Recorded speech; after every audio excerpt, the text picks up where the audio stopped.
ये कहानी आपको मुसीबत से निकलना सिखा देगी। एक बार एक सेठ जी और सेठानी जी के पास एक बोलने वाला तोता था।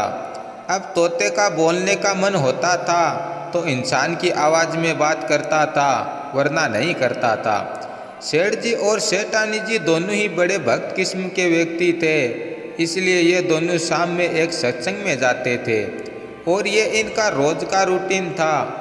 एक दिन ये शाम में सत्संग में जा रहे थे कि पीछे से तोते ने सेठ जी को आवाज़ लगाई कि मालिक, आप सत्संग में जा रहे हो, मेरा एक सवाल है। ये सवाल आप आज महाराज जी से ज़रूर पूछना। और मेरा सवाल ये है कि मैं इस पिंजरे से आज़ाद कब होऊंगा। अब सेठ जी ने कहा, चलो ठीक है, पूछ लेंगे। और सेठ जी सत्संग में पहुँचे और वहाँ सत्संग सुना।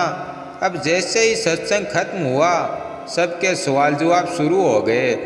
तभी सेठ जी बोले, महाराज जी, आज मेरा सवाल नहीं है, मेरे तोते का सवाल है। और तोता पूछना चाहता है कि मैं आज़ाद कब होऊंगा।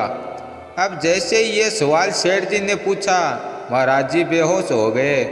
अब महाराज जी को पानी वानी पिलाया गया और उन्हें होश में लाया गया। और फिर सेठ जी भी वापस घर आ गए। और घर आते ही तोते ने सेठ जी से पूछा कि क्या हुआ, मेरा सवाल का जवाब मिला। तभी सेठ जी ने कहा, तू है ही मनुष्य, जैसे ही तेरा सवाल महाराज जी से पूछा, महाराज जी बेहोश हो गए। अब मैं तेरा सवाल पूछूंगा ही नहीं।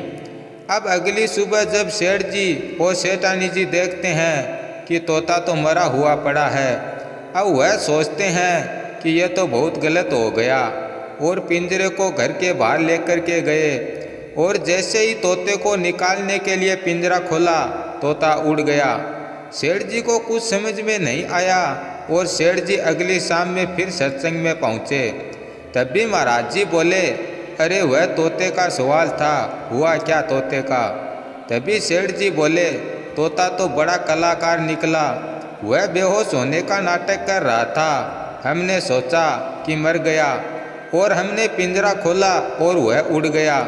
तभी महाराज जी बोले, देखो तोता मेरा इशारा समझ गया, लेकिन आप लोग नहीं समझे। मैं बेहोश होकर तोते को ये इशारा देना चाहता था कि तुम भी बेहोश होने का नाटक करो और निकल लो। और तोते ने वैसा ही किया।